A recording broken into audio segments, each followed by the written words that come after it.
Do Something Different, a leadership podcast. As a leader, if your only focus is on delivering results, you are headed towards failure. My name is Rusty Gaylord, and this is Do Something Different, a leadership podcast.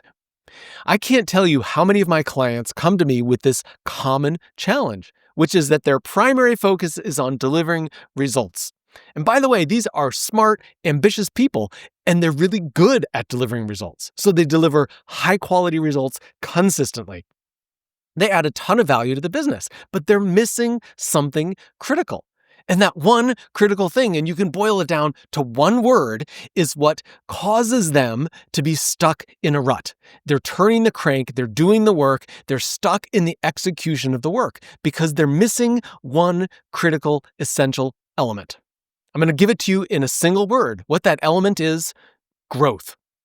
You may have heard this old fable about a ruler who wants to reward one of his servants for doing good work. And the servant comes to him and says, "Master, I would be honored if you would simply put 1 grain of rice on a checkerboard or a chessboard. And on the second day, put 2 grains of rice. And the third day, 4 grains of rice, and doubling it every day as you go through the checkerboard. That would be a wonderful repayment for my services." And the ruler says, "By all means, I will ask my staff to do that immediately. We would be glad to do this." Well, of course, the ruler doesn't realize that this compound effect of doubling it every day for every square of the chessboard results in over 4 million pounds of rice. Some obscene amount of rice. And of course, it bankrupts the ruler, and the peasant goes home, or the servant goes home, wealthy. The point of that story is to illustrate the concept of compound growth. But of course, you know that. You're a smart person. And yet, in your work, how much of your time and energy do you devote towards growth? This common challenge is that most people overweight results and underweight growth. And think about it. If you could choose between those two things, would you want to be a top performer now with no potential for growth? Or would you rather be a mediocre performer with high potential for growth? I personally would much rather be a mediocre performer with high potential for growth, because tomorrow I'm going to be better. The day after that, I'm going to be even better. And I will continue to grow until, of course, I far surpass this person who maybe is very talented, but is not growing. As a leader, if you are not prioritizing growth over performance, you are headed for failure. You're headed for failure personally, and you are headed for failure for your team and ultimately for the company, because you will run out of runway. At some point, the company will evolve, the industry will evolve, things will get more and more competitive, the expectations will go up, and if you're not growing with the expectations of the company and the team, you are headed towards failure.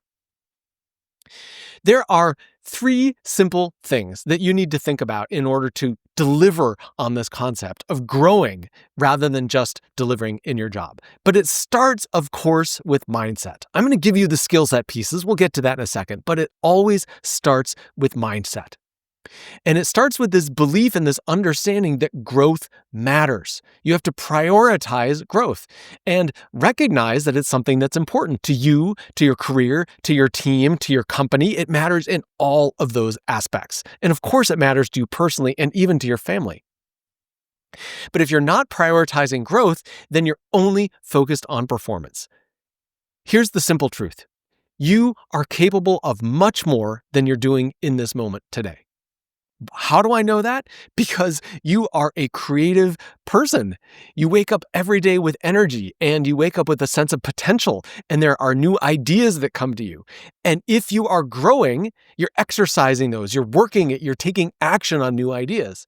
If you're just focused on performance, most of what you're doing today, if not all of what you're doing today, looks exactly like what you did yesterday.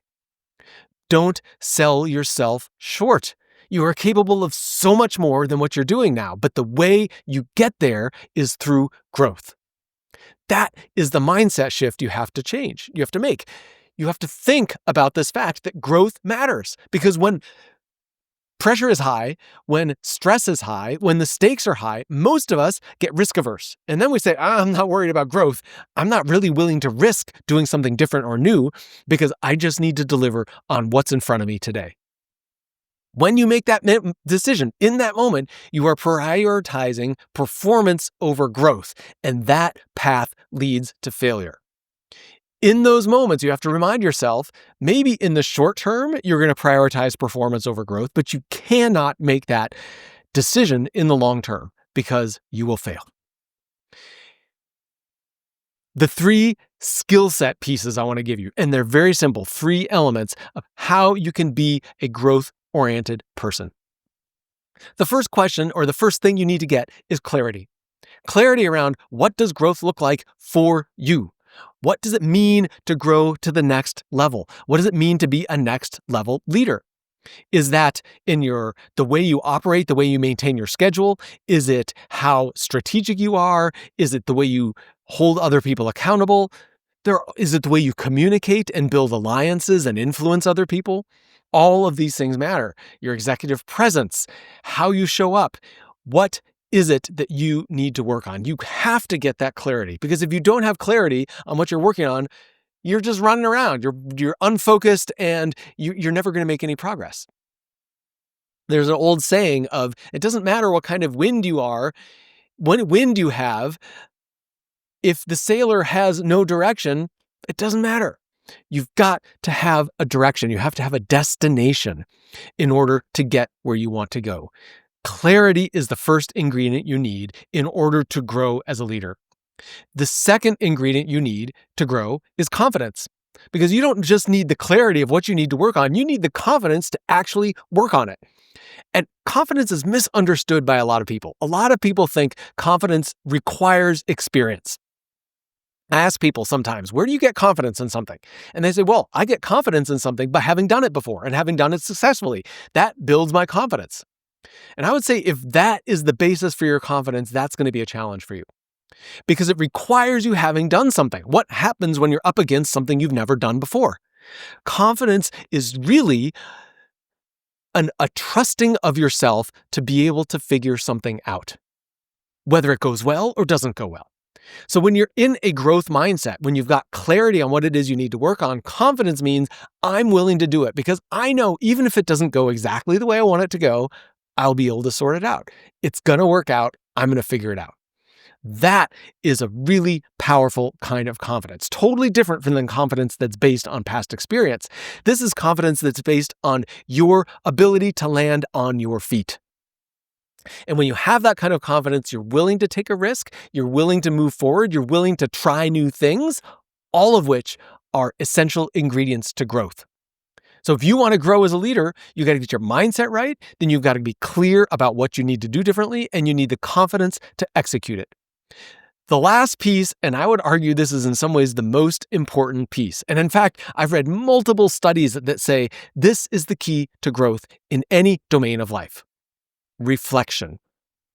As a student in school, that reflection was external. Somebody graded your assignments and gave you a grade, and that was your indicator of, am I making progress or not?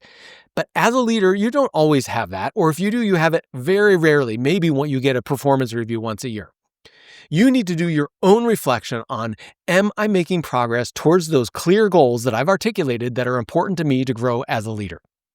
And this is what I want to offer to you, is when I talk about reflection, most people think it's this big, complicated thing. I need to go sit down for an hour outside by myself and listen to calming music and with a journal and reflect. And I'm like, no, you don't need to do any of that stuff. That's way too big of a commitment. And when you make the commitment that big, most people are like, nah, I don't want to do that. Or I don't know how to do it. I don't know how to start. So I'm just going to avoid it.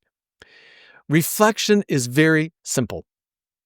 Carve out 5 minutes. You don't need even any more than 5 minutes at the end of the day or at the end of your week. And if you do this daily, you don't even need 5 minutes. You need more like 90 seconds to just think back through your day and reflect on your day relative to your goals. You've got your clear goals on what it is that you want to work on and improve on. You think back through your day and you say, did I think about my goals? Did I work on my goals? Did I take a step towards my goals? And if the answer is no, that's okay. You just recognize that and you say, what can I do differently tomorrow? How do I bring this top of mind? What specific situation is coming up tomorrow that I can use as a vehicle to grow? You will have meetings, you will have opportunities nearly every day that you can When you're deliberate, you can use those meetings, you can use those opportunities as a vehicle for your growth, but you have to be deliberate about it. That's where the reflection comes in.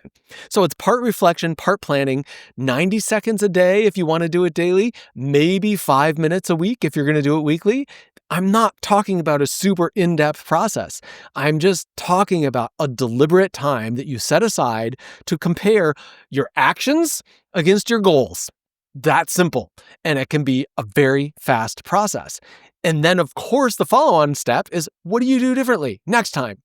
And get specific. Because if you have this vague notion that I'm going to talk more in meetings, let's just say that's your goal. I need to be more vocal and more visible, so I'm going to talk more in meetings. If you leave that as a vague notion, you're much less likely to act on it.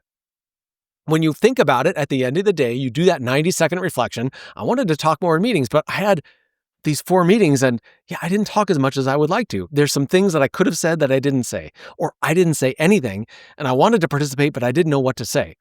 Okay, look ahead at your schedule the next day and pick a meeting. Pick the meeting that you say, this is the one that I'm going to participate in. I'm going to lean a little bit further into this and I'm going to stretch myself because I'm clear that that's where my goal is. I'm going to build the confidence to say, I'm going to try it. And I know I'll land on my feet. It's one meeting. I'm going to land on my feet. So I'm confident enough to do it. Get specific about which meeting it is so that you actually take action on it. That's why that reflection moment is so powerful. And again, it doesn't have to be an hour journaling with calming music and candles. I'm not talking about that. I'm talking about the 90 seconds, the 30 seconds, thinking about your goal, thinking about your actions. Do those two things line up? How can you get them to line up going forward? And what is a specific action you can take?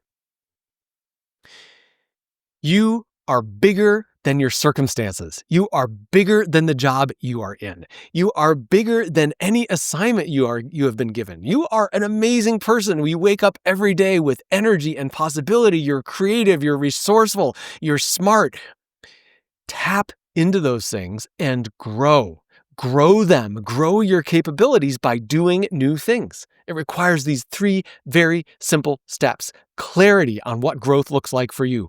Confidence to go off and execute, to take action, and reflection to see what worked, what didn't work, how can I tweak that going forward. You've got to prioritize growth over performance, or you will never continue to succeed as a leader. In fact, you will fall further and further behind because the world is growing, the world's evolving, companies are growing. I had a conversation with a client just today who was talking about people on his team who are very happy with their strengths and their levels, and they're static. And yet the environment around them is shifting and changing and growing, especially in these days of AI. So if you're not growing and shifting and changing as a person, you will be left behind. The company is elevating. If you're not elevating as fast or faster than the company, you are falling behind. That means you have to prioritize growth, personal growth, and the growth of your team as much as you prioritize performance. Take this. Take a few moments. Doesn't have to be long or arduous or complicated, but come up with 1 or 2 things that you can clearly focus on that are growth opportunities for you. Build that confidence, that internal narrative that says, even when I do these things, even if they're new, even if they don't go well, I'll figure it out. I'll land on my feet. And then add in the reflection. Couple times a week, daily if you can, 30 seconds, 90 seconds, brief, comparing your goals against your past actions. Where can you adjust that, and where specifically will you take action? Because it's in the doing that you get different results. Thinking about things doesn't get you there. You've got to do something different. Thanks for listening to Do Something Different. Make sure to subscribe, like, comment, and share with your friends. You can also find us on your favorite podcast platform. If you want additional content beyond what's on the podcast, make sure to follow me on LinkedIn and at my website, rustygaylord.com.